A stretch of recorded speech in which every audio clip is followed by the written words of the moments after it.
Thank you. And today's topic is how to protect your capital and grow your wealth in the share market. And the stand contours will be coming very shortly, and we'll be introducing our guest speaker, Mr. Darrow, today.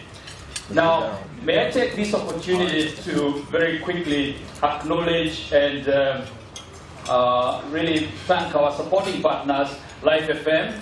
Life FM has been transmitting through Adelaide for many years, actually beyond 21 years. It will be 21 years this October. And you may remember them as Altamira in the times gone past. Now, Life FM is one of the largest non-for-profit community stations in Adelaide. It has many volunteers and as well as paid staff, meaning that they can relate to the business community in a very, very well and profound way. Now, Life FM to me sounds very good. It has a professional announcers, great systems, and carries an elite range of sponsors or advertisers. It has a high standard of broadcasting and comparable to commercial stations that we all know of. Now, the most recent McNair survey of Life FM shows that it has over 245,000 unique listeners over a month. That's nearly 20% of the adult population in Adelaide. Wow. If you haven't had it, then I suggest that you tune into Life FM 107.9 FM.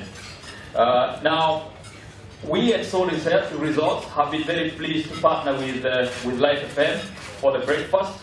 And at the next for the breakfast, and I would like to introduce Ian Mom. Ian, please. Where's Ian? Yeah, Ian is here. Please follow me. Please acknowledge Ian, please. Thank you.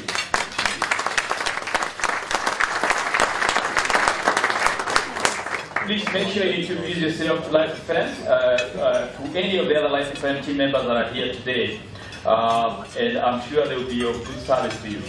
Also, I would like to acknowledge another supporting partner in business. And at this point in time also, what I would like to do is we're going to do the business card draw. I would also want to take the opportunity at this point in time, as you make sure you put your business card in the bucket that Catherine is got. I want to take the opportunity to really acknowledge our platinum sponsors, Guardian Insurance, and also S&P Securities. Please, let's put our hands together for these wonderful sponsors of ours. And we'll get the draw happening. Thank you.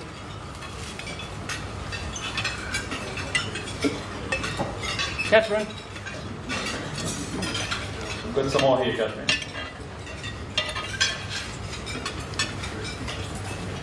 We'll get someone from Guardian Insurance doing the draw for us today.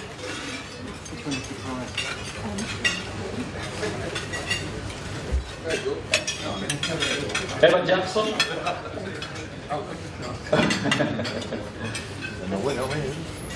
Wonderful. Thank you so much, Evan. And the winner is David Thorne from Signcraft. David. Where's David? There you go.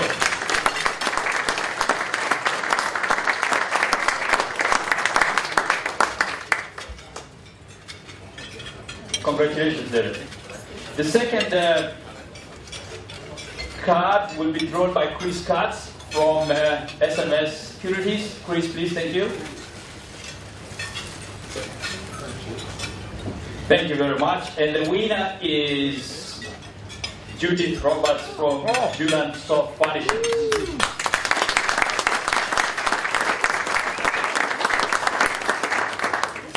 Now, without any further ado, I would like to welcome Stan Contos. I've known Stan for many years. Stan is an incredible human being, a great performance enhancement coach, a philanthropist, an entrepreneur, an author, and most importantly, he's blessed with 3 children and a very beautiful wife, Orania. So please, could you put your hands together and welcome Stan Contos.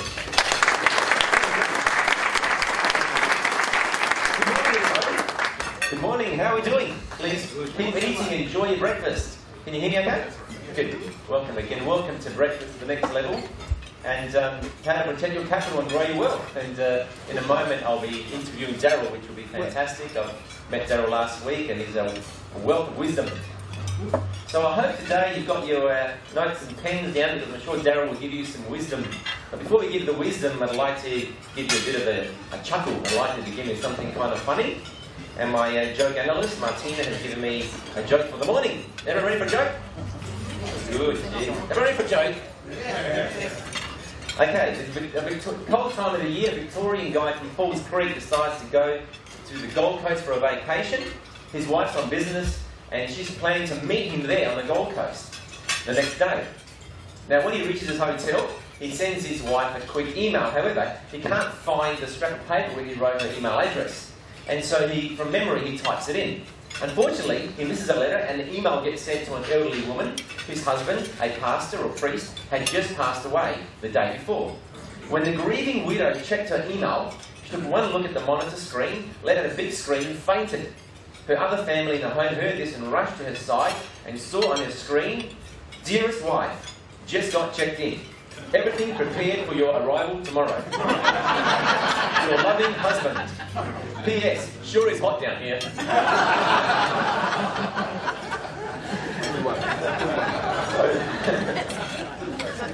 This morning I want to share a couple of stories, a little bit about wealth wisdoms. We'll interview Daryl, there'll be time for some questions. I'll finish the morning telling you about our property education course, and then we're off. Is that okay? Good? Okay. Before I begin, I remember when my son's 17, and he's actually got share market investments, just bought some more shares last week, and my other son's 13, he also invests in the share market. And I remember when he was 7 years old, and the teacher going to me, your son should study harder. I'm there, okay, why? So he can get better grades. And I'm there, why? Because if you get better grades, eventually he'll get A's and get into uni. And I'm there, why? And so you can get a degree. And they're why? So you can get a good job. And they're why? So you can get good money.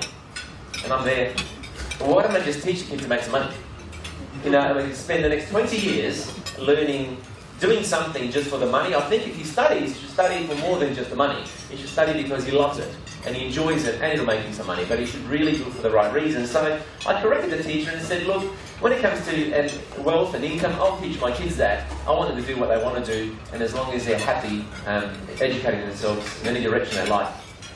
So I also remember last year we had Mr. Peter Daniels. Do you remember Mr. Daniels? He's a fantastic man.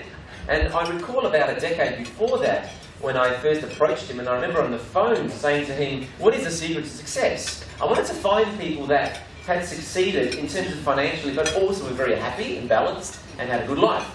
And I remember him saying, I kept asking, what's the secret? What is the secret? And he goes to me, son, master your mind. If you can master your mind, you can have whatever you want out of life. But until you master it, you won't get what you want. And so we need to master our mind, not only in getting knowledge into our mind, but also taking action. In other words, getting through the blocks that hold us back from taking action, whether it's investing in shares or buying property or business, whatever it is. Sometimes we get a little bit stuck. Somebody once told me, he said, do you know how we tame an elephant in a circus? And I'm like, how? He goes, when it's a baby elephant, we put a chain around its ankle and we stake it in the ground. And it tries to tug away. So here it is, it's got a chain and it's tugging. And eventually, the baby elephant just says, there's no point. I can't move, I'm stuck. So every time they put the chain and stake it, the elephant knows, don't worry about it, just stay still. And when the elephant becomes a big, grown-up adult elephant, all they do is put the chain around its ankle. They don't even put it in the ground anymore. The sensation of the chain is enough to create a belief. I'm stuck. Don't worry about it.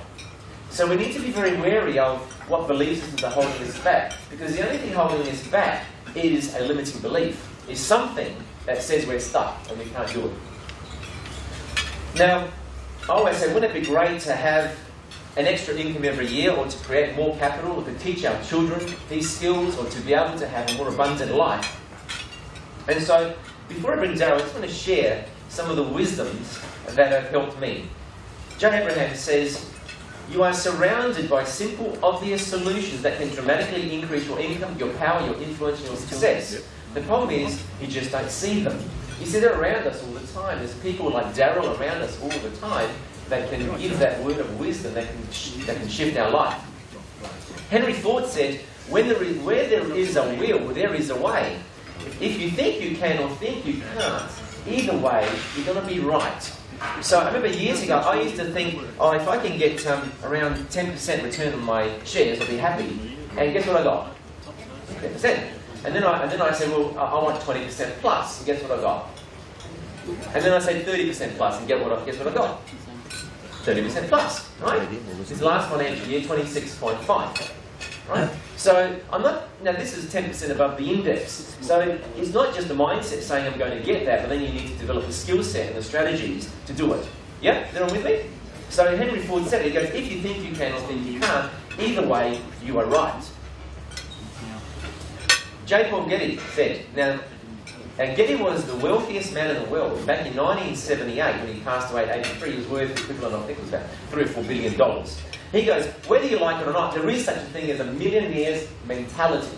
In other words, a mindset that, or back then millionaire, now it's multi-millionaire, that multi-millionaires have.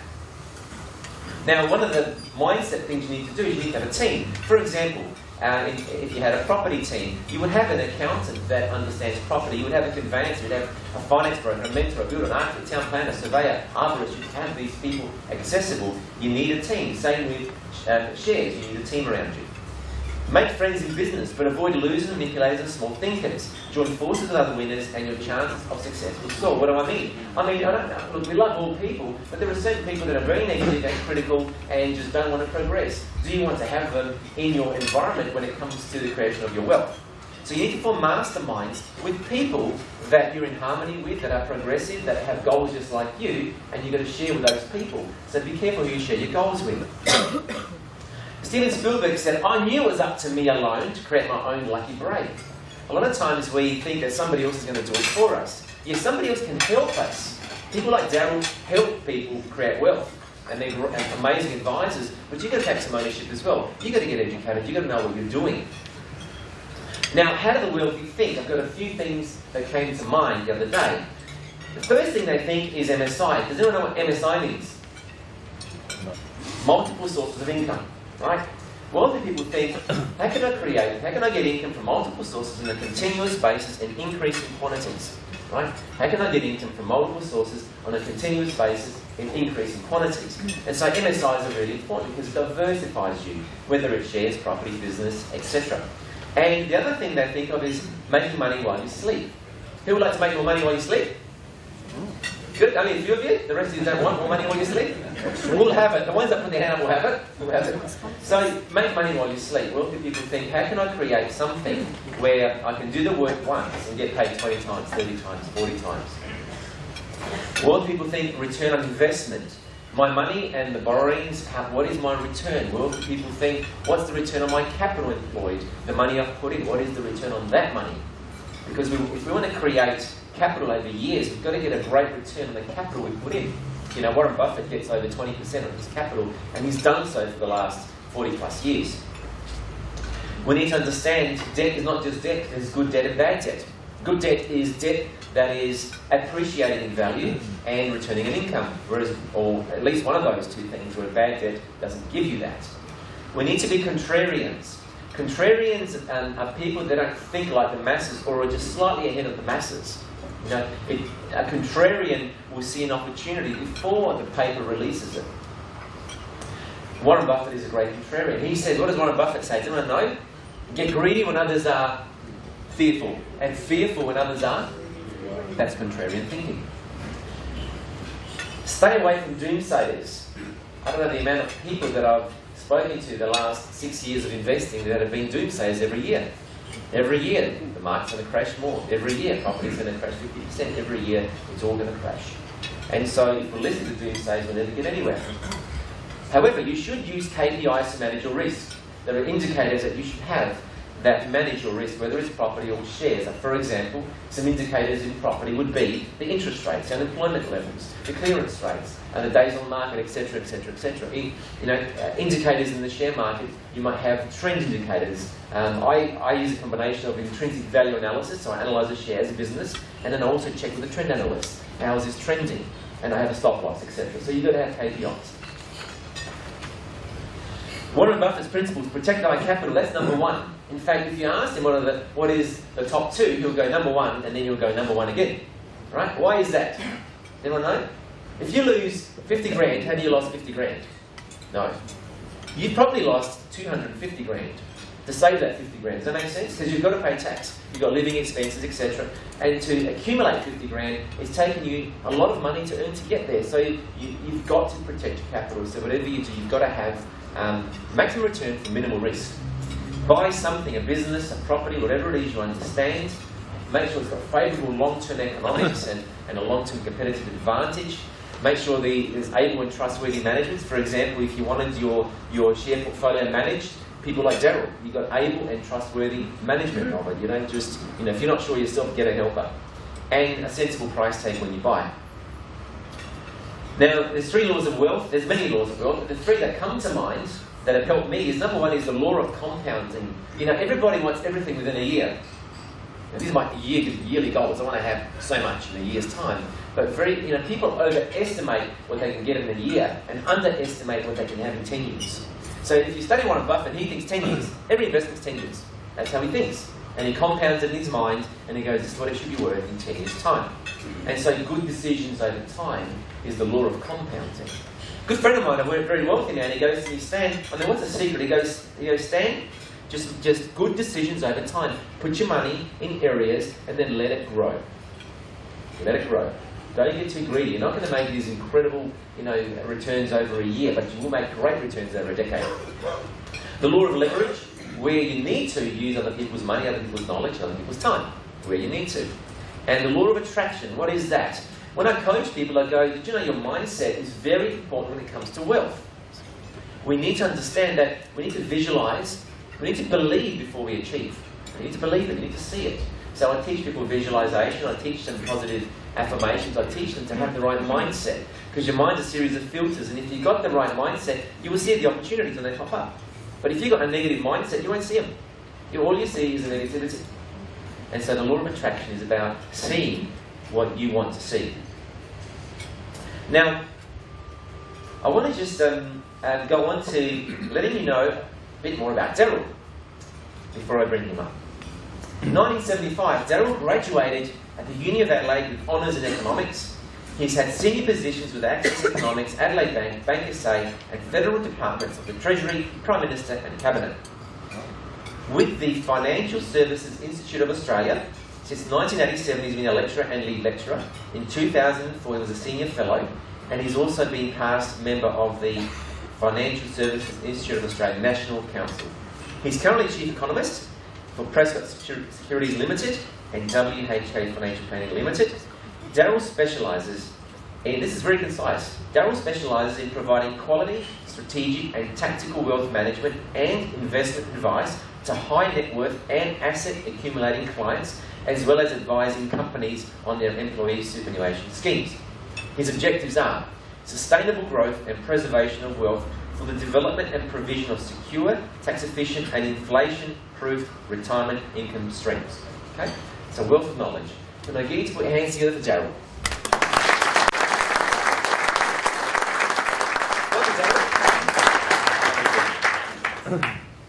Thank you for coming, Daryl. Good to see you, and everyone's keen to hear your story and also hear some wisdoms about the economy.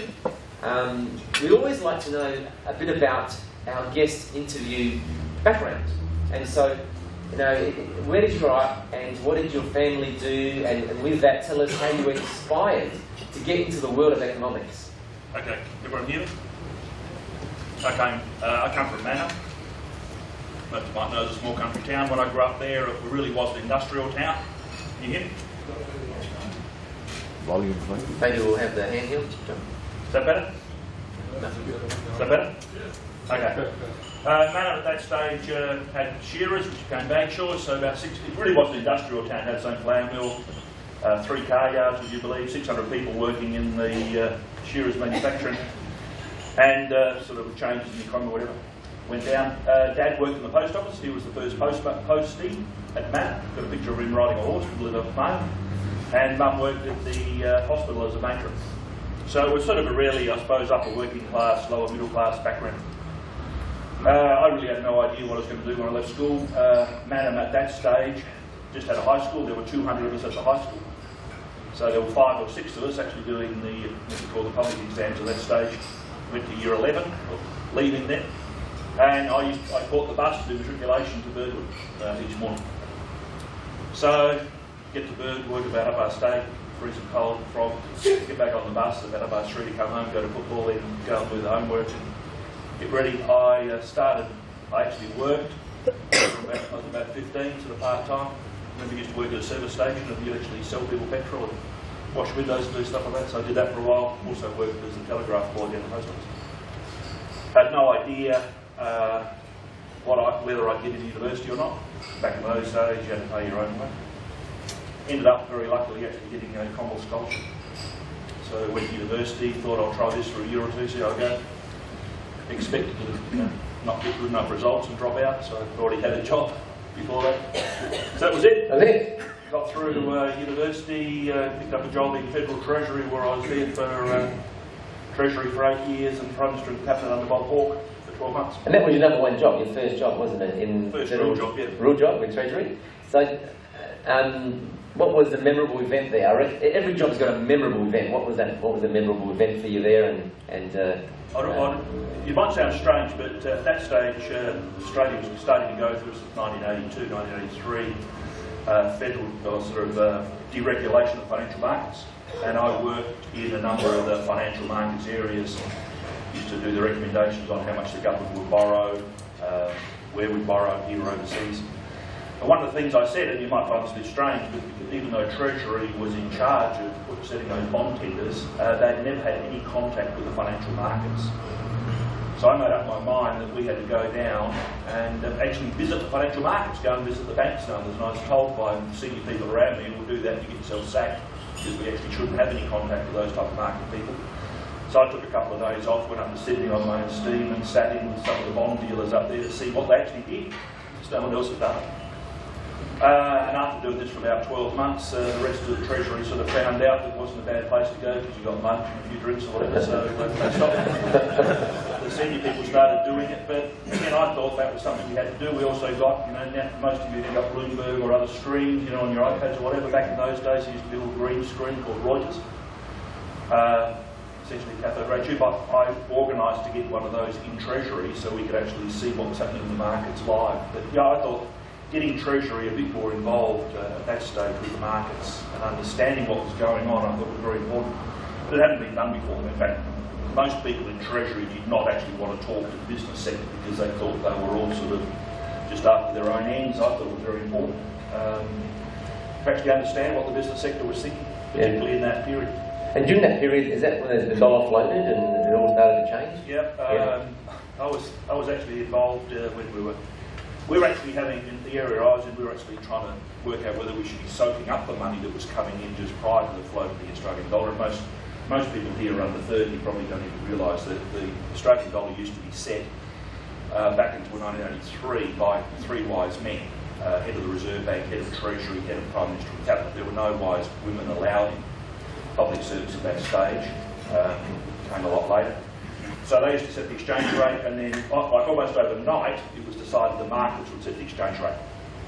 Now, in anticipation of that, a whole lot of money was flowing into Australia in anticipation the currency would rise. So that was pushing interest rates down. So we've gone from interest rates at 8% and the cash rate effectively at 0. Wow. So we were sort of working out in my area as to whether we should be soaking that money up or just letting it flow in and let them push rates down. I took the view to just let it push it down and sooner that would stop it. Driving home on the Friday night and the government announced that it was floating the exchange rate. So I go back to work on the Monday with a whole different set of institutional arrangements which sort of I was part of building put together. Wow, fantastic. I remember the State Bank collapse. Yeah, Tim Marcus Clark, John Bannon, etc. Now, you were there, Daryl. You were in that experience. So tell us about what it was like on the inside. I was there, I started in the State Bank in early 85. I came back as their first money market economist and went up through the upswing and the downswing. I was, by the time the bank collapsed, sort of helping to run the retail bank. So I had to go through the process of downsizing the retail bank. We went from pretty close to 200 branches across Australia, down to about 100. So it was part of my role, was to get expenses down. At one stage, Bank SA and Beneficial Finance employed about 6,000 people in South Australia, about 1% of all employment of those two organisations. By the time I left, we were down to about 3,000 before. So it was an interesting period because both the old savings bank and the old state bank were very highly regulated. When I joined there, I said, well, how do we set our deposit rates? And they said, oh, we look at what the Commonwealth Bank does. Right? How do we set our home loan rates? Oh, we'll just wait for the Reserve Bank to tell us. So when that went, you then had to work out how you set your own interest rates, how you set your own lending standards. Some of you may well remember bridging finance back in the mid-80s. You know, you get your home loan for 12 and your bridging finance might cost you 20. And you might have to even go and get a second mortgage on the building side of the credit union. With deregulation, I said, why do we charge so much for bridging finance? And oh, we've always done it that way. I said, don't you think there's a market opportunity for us to be out there offering bridging finance at the same rate as your normal home loan? Well, do. Why do we do it? The other thing I helped develop through that period was the revolving line of credit as a home loan. You know, to introduce you to have your home loan really as an overdraft. Because I said, why do we expect people, if they want to buy a car, they've got a house loan with us, we've got the security, why do we expect to come in and then take out an instalment loan for a personal loan? Oh, because that's the way we've always done. So, okay, don't you think a lot more easier for us in terms of market efficiency? Wouldn't it be easier for the client just to let them have an overdraft, in a sense, against their house? So they could draw money, renovations, repairs, buy another property or whatever, without having to keep coming back to us. But it really came, I suppose there was a bit of a change in the idea about what banks were about. You know, they wanted you at that time to pay your money back real fast so they could lend it to someone else. Because the real constraint on most of the banks was raising money through domestic deposits. As things deregulated, the sources of funding became much more available. I was at the bank, because the old bank at that stage was quite constrained in its capital. We couldn't get any more capital from the state government because it didn't have any money either. So I recommended we start our first securitisation vehicle, which you believe. So we had a prospectus where you could actually buy units in home loans that had come from the bank's balance sheet. We started that back in about 89. And Wow. I think one of the other things I think really helped, some of you might recall in the late 80s, we had as the Australian dollar had plummeted and interest rates went up and wheat prices plummeted. The farm sector in the late 80s was in real strife right across South Australia, particularly on the west coast where there was that drought. So I said, why don't we think about taking some of these rural loans off our balance sheet and putting them into a separate trust where they can be managed separately without having to hold capital against them. And we did that for quite a few properties, and it then allowed the farmers, once the properties were back on their feet,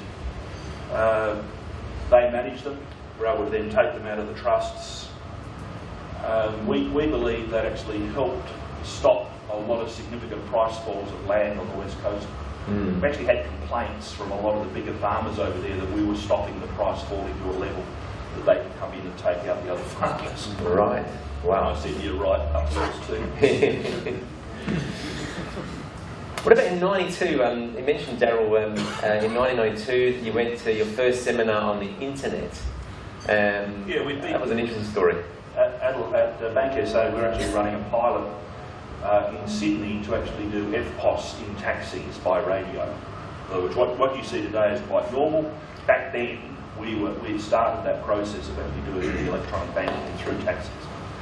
So I thought, this is interesting stuff, and a young guy called Simon Hackett has just started Internode 2 or 3 years earlier, and I said, shouldn't we be actually showing people, this is when I was at the Security Institute, or one of the people there on the board, why don't we hold a seminar on all this new electronic banking and internet stuff that's coming along?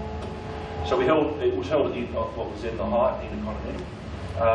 So we held a seminar on smart cards, the internet, Telstra Big Pond were there, Simon Hackett presented, just started Internode.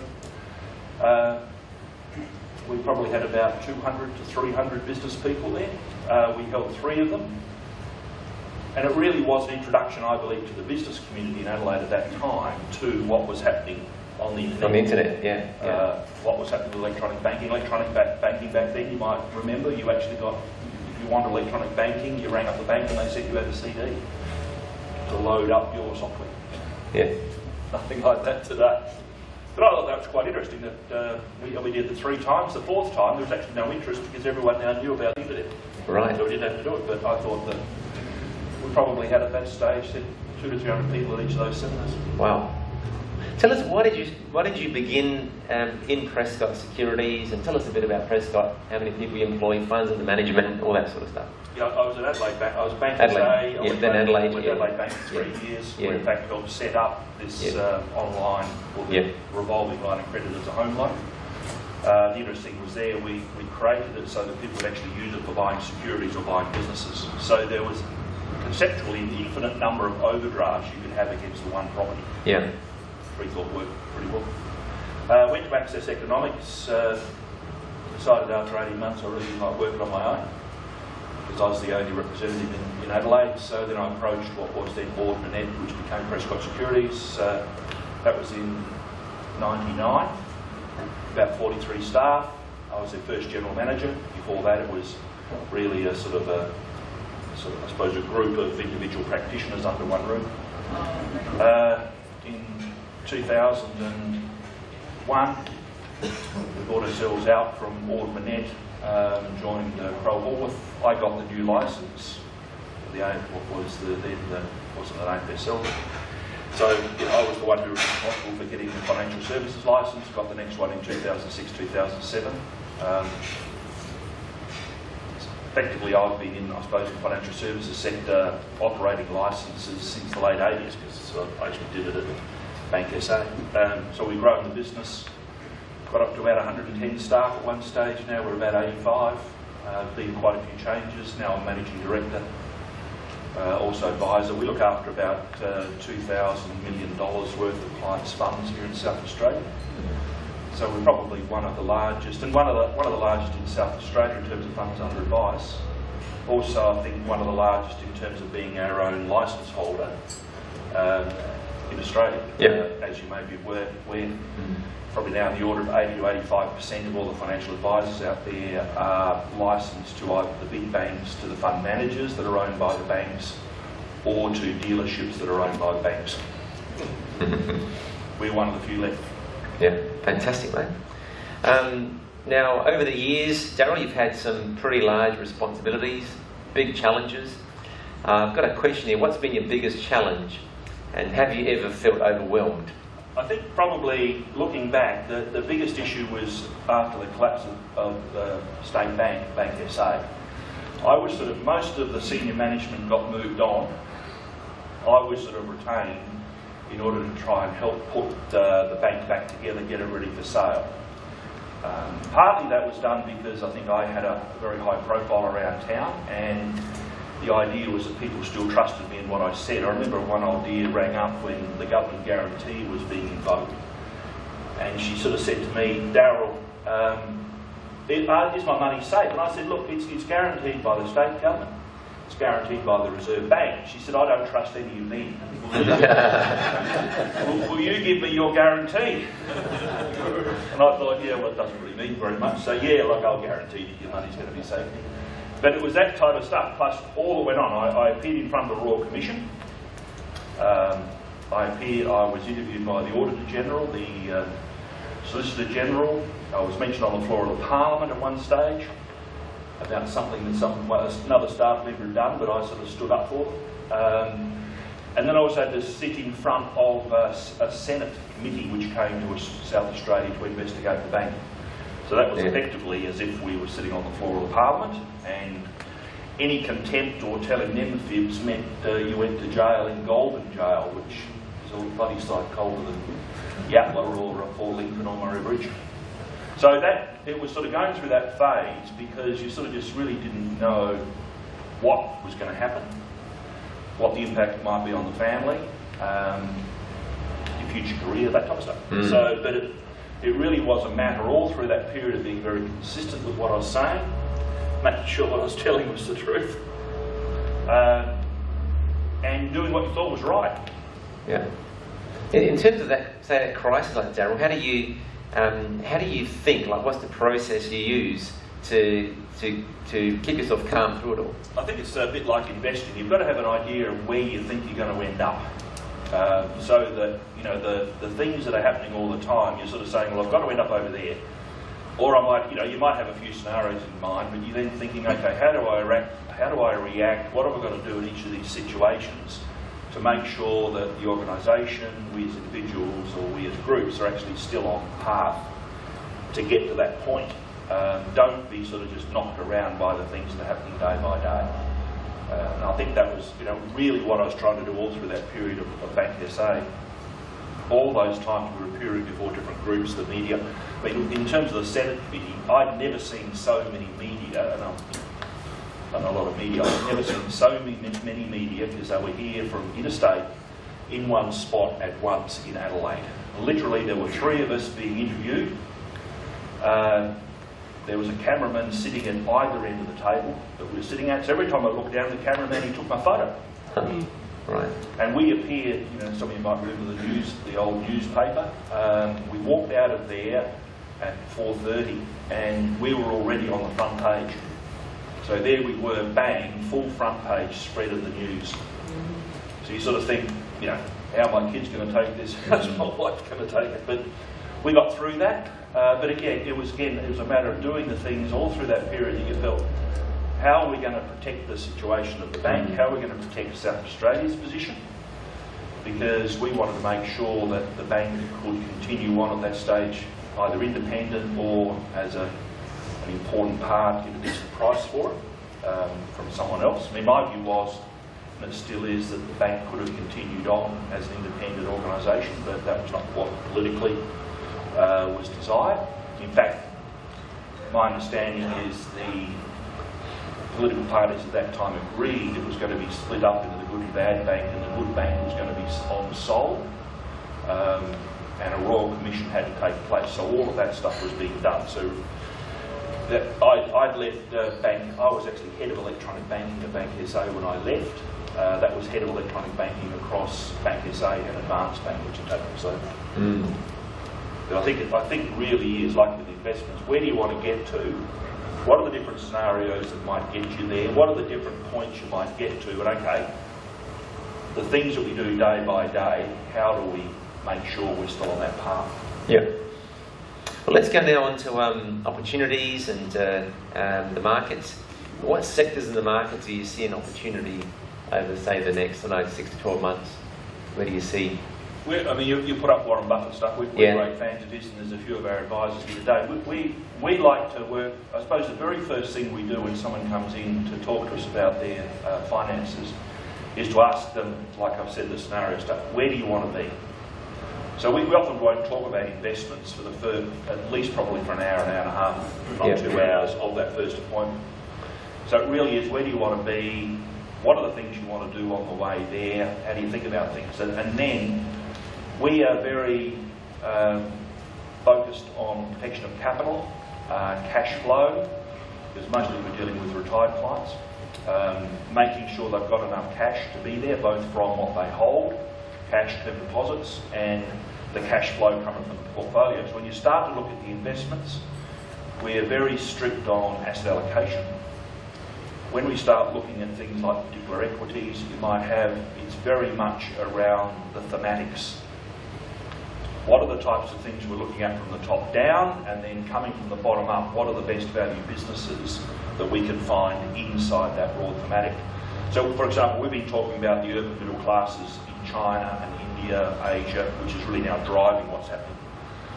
We've been talking about that really since about 2005, 2006. We started talking about this gas fracking issue in the United States, the impact that would have on Australian businesses. Started talking that about 3 years ago now, because we were really quite concerned that if you actually didn't have your export markets in place, if you didn't have your LNG plants put up, you could well be washed over by the Americans becoming energy independent.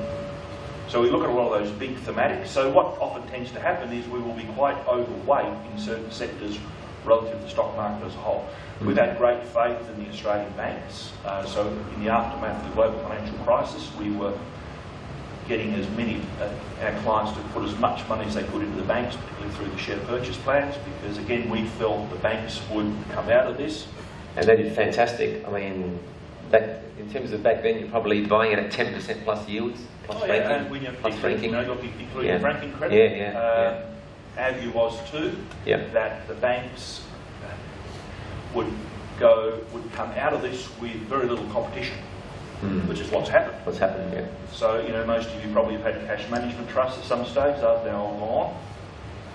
You know, there's very little competition out there for the banks, and so that was part of our thinking process. Okay, when this thing comes through, the economy starts to grow again, the banks, the big four, will be in a sort of almost an oligopolistic sort of situation. So how do we help our clients take advantage of that? Another big one is healthcare. We've probably got we do have a significant overweight in businesses like CSL, you know. Buffett likes to talk about 10 baggers. CSL's been a 10 bagger. I've got clients there where we put $19,000 into CSL back in 2001. That's now worth over $200,000. Wow. The biggest issue then is to get them to understand they should be taking some profits along the way. So we're really quite strict about that. We don't like any particular investment being more than 4 or 5% of the portfolio. So we'll be taking profits off the table as we go because we think that's quite important. In the current environment, that will often just go back into cash or term deposits, really just for the straight capital protection. Ramsay Healthcare, and you talk about the contrarian views. Some of you might recall, you know, when the Australian dollar shot up to $1.10, there were a lot of people saying, oh, CSL, Ramsay Healthcare, they're going to be buggered now because the currency's going up, that's going to put at risk their overseas earnings. My view was, the currency is going up, yes, most of their revenue is in Australian dollars. So as the Australian dollar is going up, they've actually now got more opportunities in buying up their competitors overseas because the currency is now cheaper over there. And that's what they did. CSL bought up some of its competition and closed it down. CSL, you know, again, I think is a great success story, and Ramsay's heading down the same path, and I think Sonic. We think that thematic is very, very good because as people get richer and older, they spend more money on healthcare. And Australians, you might find surprised, are actually very good at healthcare and running healthcare companies. You know, we've had a few high-profile collapses, but you sort of think these people are actually taking Australian techniques to the world. So, look at healthcare, the banks. We've always we've been quite concerned about the retailers. Again, the period coming out of the GFC, the impact on the discretionary retailers. We thought that was actually going to be pretty hard. So we sort of stayed away from that end. It was really the Woolies and the Wesfarmers. We sort of like what Metcash/IGA are trying to do. We just don't think they're a good investment because of the impact, the two elephants of Woolies and Wesfarmers, and you've got Aldi coming in. So again, that's another thematic as to what competition our business is going to be seeing. The other one we've liked is infrastructure. Again, because we think there are very consistent cash flows there. We had some issues in infrastructure running through the GFC, but since then, I mean, Sydney Airport we think is a sort of very good investment because most people come to Australia got to pass through it. Airports are highly regulated. They have an overpriced car park on one side. They have a very overpriced aeroplane park on the other side. And in the middle, there's a very overpriced set of franchises. I think anyone who can own those three is probably going to make some money. And they give good dividends, 7%, I think. I'm also of the view that, you know, that if the managers at Sydney Airport are seeing the franchises aren't making enough money, well, then they slow down the flights in and out. So you've got to buy another cup of coffee or have another Krispy Kreme while you're sitting. But it's those types of ideas we're trying to work out and then say, okay, with our analysts, and Travis Adams is sort of sitting here, and Matt Lavender and Darren, what are the cheap businesses that are important with inside that thematic? I've got a question actually, we'll go just slightly off, Daryl. Mr. Ramsay passed away recently. Obviously you're still recommending it because of good management. There's a good management in the company. That's, and I think again, you know, whether you're buying a small business or whether you're having a share in a big business, you've got to have confidence in the management. We tend to be wary of businesses which are family dominated. like News Corporation. Ramsay and CSL and others, Woolies, we've sort of know that business with Ramsay. We think that they've actually got good management, they're innovative, and even with Frank Ramsay sort of passing away, that business can continue on to be a great business. Yeah, fantastic. Tell us, what's the number one error people make, Daryl, when they come to investing? And after that number one error, what are the top 3 considerations that people should take into account when they're investing in the share market? The thing that we sort of find with our clients, even our advisors, is the biggest error is actually having too short a term focus. Like Warren Buffett. You've got to have a view as to where you're headed. What are the types of businesses that are going to do well? Hold on. You know, businesses go through ups and downs, so be prepared to hold on as long as you have faith in the... and you're not going to get that right all the time. So you've got to have faith. Yes, management is looking in the long run, they're innovative, that you do have succession planning in place, but look at it for the long run. But also be prepared to be disciplined in terms of asset allocation and exposure. Don't allow yourself to become highly overexposed. I mean, one example, Macquarie Bank. Now, I don't know anyone from Macquarie here. You know, we think they're actually a great business to be invested in. Just don't be on the other side of them. Don't be negotiating with them, because you'll probably lose a couple of fingers. But as a business to invest in. But you look at Macquarie.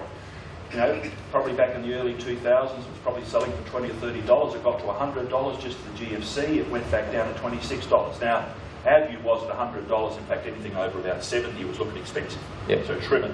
Same with CSL. We've been trimming that. And then you might come back in when the price drops. But be prepared. Don't fall in love with a stock. And I get accused of doing this by Travis and a few others. Don't fall in love with a stock, because it's really there to provide you with cash flow, particularly for clients in retirement. So my view is take a longer term view and be disciplined. Yeah, fantastic. I read the Australian Property Investor magazine, it might have been last month or the month before, and they had a comment from you, Daryl. You were concerned about unemployment in SA. Where do you see jobs going in the next year or two, and how's that going to impact our economy here? I think South Australia is going to find it really quite tough for at least the next 12 months. The government sector really has to stop growing. We have one of the highest ratios of government employees to private sector employees. Now, I've got no problem with the public sector. The issue is how you fund it. And at the moment, I think we're going to run a much bigger budget deficit than the government is expecting. So the issue I have is, well, okay, where's... The jobs aren't going to be coming from the public sector, because that should actually sort of be tapering off. Where are the opportunities in South Australia? Confidence is pretty low. I've been talking to a lot of business people around, and my view is this is actually a good time if you are looking to expand, because there'll be so many other people who will just be so confident, be so shocked, they won't want to do anything. So my view is, if you can actually see good businesses where the management, for whatever reason, really can't see a point, opportunity for expansion, business prices have dropped, then that's a good opportunity, I think, to get in and expand. I see the big opportunities in South Australia in areas like aged care and healthcare, because we are an ageing population. It's just the issues of regulation and the cost of being in there and staffing. My view is manufacturing still has a very good place in Adelaide, but understand what you're manufacturing for, what markets you're doing. Don't do it on the basis that someone's going to protect you, because that's disappeared. Do it on the basis that you actually are good at what you do. And I think the big opportunities are actually coming back to this middle class urbanisation around the world. I mean, one of the slides we show, which I think is a great graphic, is that the number of people who now live in the cities around the world has for the first time exceeded those who live in the countryside. And the number of people who are living in the countryside is now starting to fall. Now, it's an interesting statistic, and I say, well, okay, this is one of the things I like to do from the big, the big themes down, is to say, well, okay, what does that mean for your business? And I think that's really a good thought process to go through. You look at the big things and then say, what does that mean for me? And I'd be saying, well, and again, it might be a bit of an esoteric example. China could well be, it already manufactures 22 million cars. That's up from 5 million about 6 years ago. I would be surprised if within 10 years China's manufacturing 60 million cars. Wow. Now, what do those people want to do? Well, they're like you. They want to be middle class. They want to have the same types of things you have. They like leather seats in their cars. Okay, where does leather come from? Cows, horses, sheep, pigs. Okay, for some of you who are in the business of actually using leather, you've probably already seen the price of leather jump. So what are we doing about expanding the supply of leather because of these people who you might well have 6 to 10 million cars in China in 10 years' time that will have leather seats. So you sort of think, what are the specifics for that particular business? You know, the dairy industry, you might have, I found it really quite amazing, the advertiser is concerned that we won't have $1 a litre milk anymore if the Chinese want to buy milk. I'm sort of saying, hold on, think of the opportunities there that if they actually are prepared to pay $8 or $9 a litre for fresh milk, flowing, get this, flowing out of Adelaide to Shanghai, because they don't trust their own milk. You sort of think, what are the opportunities there? What are the opportunities for us in actually producing that, the logistics, the marketing, all of those things that go along with something simple like milk? Because they, as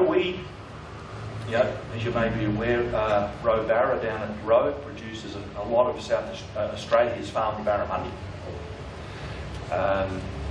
You've got Roe also ships chilled live crays into Hong Kong and China. You think, that's interesting. How do we do that? Now, does it also mean we could be shipping chilled sirloin, chilled porterhouse into Beijing, into Shanghai? Could well be there, bought online. They could well pay you $30, $40 a kilo. Do we cryo back and how do we get it out? And I think it's those types of opportunities you'd say, it's not, the employment issues I think for agriculture are not really about driving the tractor anymore. In fact, you say in 5 years' time they won't be driving tractors anyway. It'll be GPS, which they'll run from the kitchen. So you sort of think it's all those other things that go with it. And that's where I think the great opportunities in South Australia are. Honey is a great one. It's just the problem is actually getting enough honey. Yes, big shortage lately in the last year, isn't it? The Chinese, I understand, really love Kangaroo Island canola honey. The Tasmanians are upset because the Chinese don't actually like leatherwood honey. I don't know why. You sort of think there are those little niches. And we don't have to sell to all of China. We don't even, it's like Bigfoot's. You go to Singapore and there's Bigfoot soft drinks sitting there in the fridge. I think that's great. I can remember when Bigfoot was about to go broke. Adele Lloyd and the other chap who took it over, I think they've done a great job. And they're expanding, they're going to start producing black bottle brandy again from the distillery in the Riverland. You think those are opportunities for South Australia which are building upon things which are inherent, unique to the state. That's where you have, my view, you have far less competition than if we were trying to build motor cars, which everyone else can. That's right, yeah. Where do you see retail going, Daryl, like in the next year or two, the retail sector? I mean, it's had a tough ride for GFC. People have tightened up, and is there any sign that the purse strings are loosening? The latest data sort of suggests that retail spending is starting to lift. We watch very closely what's called the household savings ratio in Australia, which is the proportion of income that's spent out of take-home pay. That's still running around about 10%. In other words, people take home $100 and they'll spend $90. Yep. Prior to the GF's global financial crisis, they would take home $100 and spend $101, $102. Wow. Now that's very closely related, in my view, to not just confidence, but measures of household net wealth. And so as housing prices have been moving up, as equal superannuation and other financial investments prices have been moving up, people are starting to, you can sort of start to see people are starting to feel a bit better, and so the savings ratio is starting to come down. But I think people are going to remain, I don't think we're for a while yet we'll get back to the situation where the household savings ratio is, it's going to drop sharply. It's going to be more people, in my view, spending the income that they're generating, from growing employment, growing wages. I think my view in retailing is, and again it comes back to this thematic, the rate of change of where people don't get information, what they can see online, that's what retailers really need to understand. Now, the interesting stuff on e-commerce or whatever, the number of people actually buying online actually is tending to sort of drift down a little bit. The number of people who actually make a decision as to where they're going to shop done online. Yeah, it's growing. Right, the research. And so, it's people will still walk into your shop to buy, but if you're not online, they may not even know you're there. And so I think that it's that thematic of people now want information. They're much more multitasking. You know, you probably have someone sitting there watching TV with their husband or wife and shopping or working out where they're going to go and shop while they're watching TV. So my view is it's the retail. It's not so much, my view, the overall retail. It's where you sit. What are the types of things, how you're engaging with your client. I mean, in our case, for example, we used to spend 10 to 12,000. We would say do a seminar back in, prior to the GFC, back in the early 2000s. We'd probably run 3 ads in the advertiser on page 3 or 5. That would cost us probably all up $35,000 to $40,000 to run those 3 ads, plus the cost of the seminar or whatever. We don't do that anymore. There's no point in us running ads in the advertiser. Yeah. It's now much more about how do we social network events like this, through LinkedIn, Facebook, how we use our systems to engage with people. And I think that's the biggest issue for retail. It's not so much just what's happening in retail in general, it's how you as a retailer, for your particular items, goods or services, are actually making people aware that you've got the best deal, you've got the best choice. At some stage I think there's really an opportunity for someone just to have, in South Australia, fitting rooms. So they come in and try something on, you measure them up, and then they go off and buy it online. Not from you. You might just charge them. Right. Measure them up. Yeah. Interesting. What about property, Daryl? We're running a property education course soon, later this month. What are your views on residential property in Adelaide? How is it? How's it going? My view is residential property across most of Australia is highly overpriced, but it's overpriced because of the restrictions we put on land availability and the cost of developing land. Yeah. I saw one story that Adelaide's Adelaide now sells some of the smallest blocks of land in Australia, and that's how we've kept the price down. Yeah. If you look at the price of land, and Brett probably knows about this, if you look at the price per square metre, we're about as high as Sydney. Yeah. Now, I have lots of discussions with people in the housing construction sector and others, and it's about the cost of development, it's the delays in actually getting residential property subdivisions and other things done, it's the cost of infrastructure, all of that stuff. Now, my view is no one is going to stop that in the next 10, 15, 20 years. So house prices in Australia and Adelaide will continue to be driven up by this, in a sense, an artificial shortage. Yeah. That's what Bob Day says too. And I was talking to a young DJ up in Alice Springs a couple of years ago, and she said, they've got the same issue up there. They've got a shortage of land in Alice Springs. So you sort of think residential house pricing can continue to stay high. I mean, you also have an expectation, I think, amongst most young first-home buyers these days that they want to live in the type of house that is actually better than mum and dad's. So just moved out of it. Most of us can recall when we bought a house, it was probably smaller than mum and dad's. The carpets were newspaper and the sheets were up to as the curtains. Don't do that anymore. You hear so many people saying, I've got to have 5 or 6 bedrooms. How many kids have you got? Oh, none yet. How many do you have? Perhaps 2. Fine. Sounds like our house. 3 kids, 10 rooms. Everyone has to have a home theatre. Anyway, that's beside the point. So I think residential property prices actually, with population growth, even though South Australia is a bit slower than the rest of Australia, with our population probably continues to grow around 1%. Yeah. It's still a lot faster than Europe. Yeah. So I think the underlying opportunity is good. The issue is the cost of doing it. That does actually put people off. I think in terms of commercial and industrial property, again, it's the big thematic. People are buying more online. They're buying more stuff which is imported. So therefore, what are the types of businesses that are going to benefit? What are the types of properties that are going to benefit from that? What I think when you're buying commercial property, this is why we look at Harvey Norman, for example. We've sort of steered away from Harvey Norman because we're concerned that is that big box type of retailing, how is that being affected by what's happening online? What are the other, and if you look at big commercial portfolios, you sort of say, well, what might be the opportunities, the alternative opportunities for the use of that land?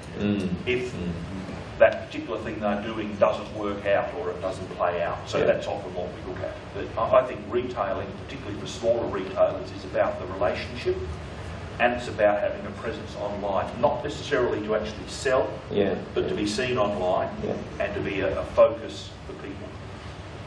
One last question, Daryl. What's the one thing you attribute your success to? If you had to come up, I know there's many that float in your mind right now, but what's one thing you can share that people can take away this morning?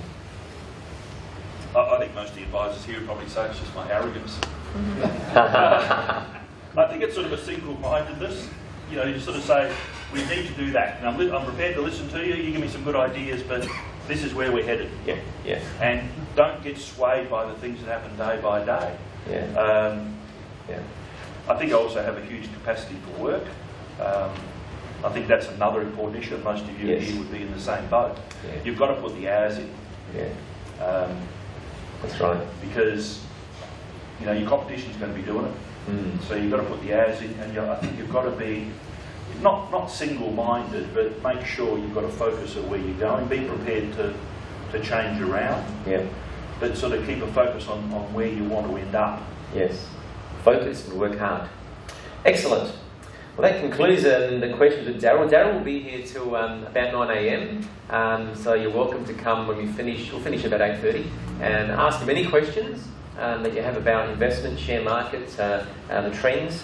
As a token of appreciation, Natasha, thank you, Daryl. Natasha's got something special for you this morning. So, sorry? Yeah, round of applause, yes, please. Round of applause for Daryl. Yeah, thank you.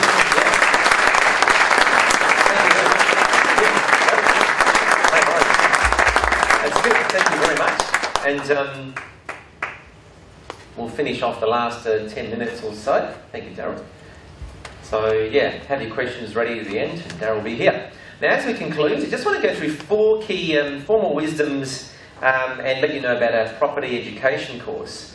And these four wisdoms are really around experience. Time and chance come together for every person. Back in 1988, I got my first management job. Does everyone know where I worked? I worked for Mr. Kakis in Hindley Street, right? I had all the community people come to the pharmacy in the morning, and all the drug dealers and other people come at night. So it was an interesting pharmacy. Anyway, I managed that for Mr. Kakis, a wonderful man, great boss, taught me heaps about managing a business, running the costs tight and maximising your profits. And in 3.5 years, I helped him almost double his business. And a wonderful man. He's passed away now, but he's a great guy to work for. And anyway, so I worked hard, as Daryl said. You do that, manage that business, and then I worked Friday night somewhere else, Saturday night somewhere else, Sunday morning somewhere else. Wanted to save up, buy a house. And I remember one of my clients there was a BRW on the BRW rich list at the time. Remember Mr. Pilates? He'd come in and Con would come in, the kind of flows, that Con would come in and get his medication, come in with his moustache. Stan, old boy, how you going? You can do anything, son, anything. Put your mind on it. And I remember he was a very inspiring, loud, gregarious guy. However, I didn't take the opportunity. Time and chance came together, but I didn't take it. In hindsight, I should have spent more time with him and learned from him, because he was an absolute property genius. Soon after, I ran into another man, years later, who was a successful North Adelaide and Medindie walkable property developer. And I remember him saying to me, it took me 10 years to get to this point where I can make millions. 10 years. But every year I just kept at it and kept getting better and better and better.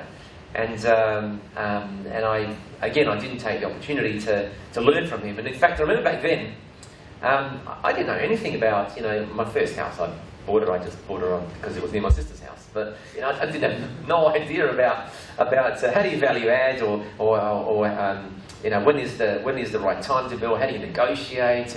What are the key performance indicators you look for before you buy a property? So I had no idea. Anyway, so then came Ron, my very first business coach, many years ago, and he stimulated me. He goes, Stan, you've got to go and get yourself educated, and he encouraged me to do property courses. Right, so I'd be doing here, going to state, and I'd be learning about real estate. Many times I'd go to Sydney and study. So the issue I found, that transition between working and studying and continuing to work and study finances, property. Later I studied shares as well, is I was stuck in this, I call it a rut or a comfort zone, where I was just working hard and I couldn't see anything else outside me. I couldn't see anything else. It was just work, work, work. And I didn't know anything about investing. And I realised that it was I was too busy working for a living rather than designing a life. It still happens. It's our nature. There are times I love working. I'm hard working by nature. You still get into that trap. However, I'm aware of it. So be careful we're not too busy working for a living rather than spending time designing a life. How do you design a life? Go away on weekends, have your holidays, have a schedule the whole year, which weekends you're away, which long weekends you're away, which weeks you're going to have off, and reflect, go and do some courses. And so the reason I wasn't doing it was because I had a lot of limiting beliefs. And the limiting beliefs that were coming about was, I don't have the time, I don't have the money. When I was working hard, then I made the money, then I don't want to waste my money. Right? What if I don't get the value? What if this is just a hoax? Whatever it was, all these limiting beliefs. But the ultimate result was I stayed and didn't change. Right? And I realised, you know how you get 1 year, another year, and you go, mate, there's something not right here, because every year is like a mirror of the one before, and nothing's changing. My wealth position is not increasing dramatically, it's just the same old year. And so I began to study. And as I was studying, I'd be in a room in a seminar studying property, and I'd realise that people were getting the knowledge, but not everybody was using it. And you catch up, and they go, "Have you used it? Have you done this? Have you done the renovation? Have you done the refurb? Have you done the consolidation? Have you done the subdivision? Have you done this?" And they go, "No, it's not the right time. And what if property prices crash? What if interest rates go up?" And I'm there. Well, so knowledge is not power. It's informed action is power, right? So you get informed and you take action. That's when you become powerful. Because now you're actually doing the knowledge. You're actually creating the invisible into the visible. And so I realised that even though I was going to Sydney and places like that and studying and courses, and they'd be teaching you things like how do you buy a big apartment block, gut it out, refurb it, strata title it and settle off. It's not that profitable in Adelaide, right? It's not. But I've learned other strategies. How do you do subdivisions? How do you do refurbs? How do you do renovations, etc.? How do you consolidate and buy neighbours' yards and cut them off and create more land? So informed action is where the power is. Now, so the solution was informed action. And this is where, about 3 years ago, myself and Amanda decided to run an education course. And we've been doing it every year, and this is our 3rd year. Because we thought, wouldn't it be great to teach people how to have an education once, but then how to multiply the effects of that education every year for the rest of their life? Wouldn't it be great if they could have a tool on the side of their career, on the side of their business, that they can just invest to make money? And what they needed to know is some strategies. And so we thought, right, came to the next wisdom. Without counsel, plans fail. But with many advisors, they succeed. What does that mean? It's a great wisdom. It means not only do we need to teach people the strategies, but we need to introduce to the people that can assist them. So our Real Estate Riches course, it's not just education. Every night we begin at the end of the month, the last Wednesday of August, right? After work, so you don't have to worry about work. When I went to Sydney, I had to take time off, had to flights, accommodation, and pay for the course, all that sort of stuff. So after work, they come and they study it for 5 consecutive weeks. And they learn strategies, not just from Armando, who'll be leading the strategies, but also from people like last month, Bill Stephanopoulos, the town planners. And we'll have building inspectors and RP data analysts and specific property accountants. So these people that understand property investment and development, how to value add and create wealth. And this is the essence of our Real Estate Riches course. It's based on that wisdom. Without counsel, plans fail, but with many advisors, they succeed. And so now when I do my property investment, I've got advisors around me, and I teach that process to people, because you alone can do it, but you cannot do it alone. As soon as most people that invest, they think, hey, I'll just they do it on their own understanding without education. They don't have the right people to check if they're doing the right thing, and they're just going to invest. Luckily, as Daryl mentioned, property is forgiving, because a lot of people I know have gone and bought property hoping it goes up. I have never hoped in my life.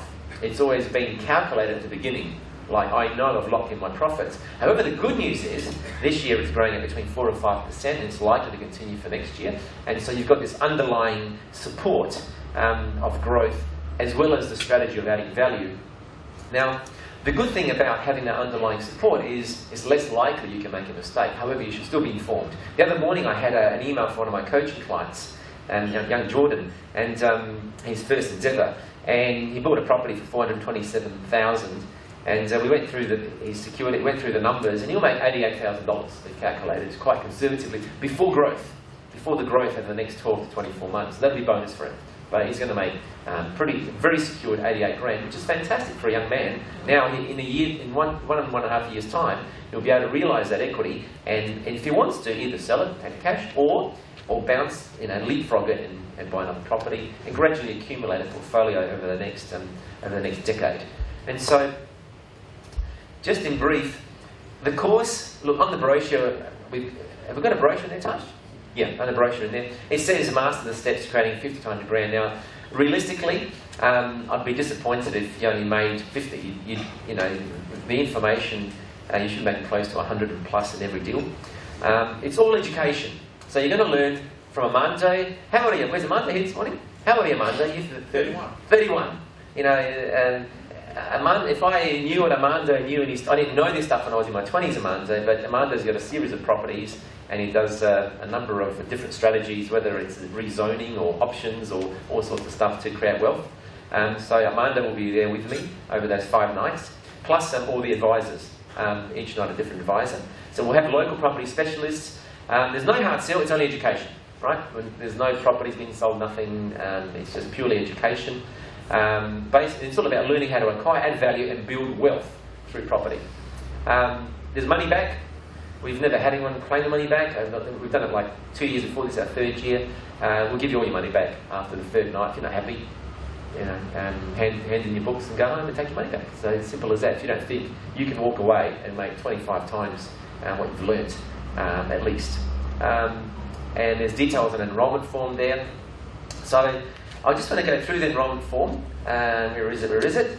And I'll leave you for about a minute.